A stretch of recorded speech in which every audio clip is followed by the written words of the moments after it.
السلام عليكم ورحمة الله وبركاته. dhamaan waa idin salaamay, soo dhawaada.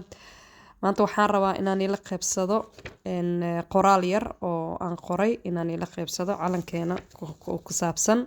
bismillaahi raxmaani raxiim. calanka Soomaaliya oo carshiga ka nuur, cirkaad u eg tahay rabbiyoo lagaa cabsada, annagoo kugu ceeshna caruurteena kugu cayile, cirkaad u eg tahay rabbiyoo lagaa cabsado. aamiin aamiin.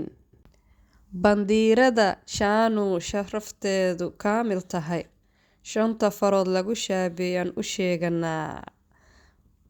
bandiirada baaca weyn oo bidhaanta qurux, bidixda baarlamaanka loo saaray ayaanu bogay. Soomaaliya ha noolaato.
الله مربى ربي سوحي الحدود سيد عروتي وبحر دينار عبد دونتا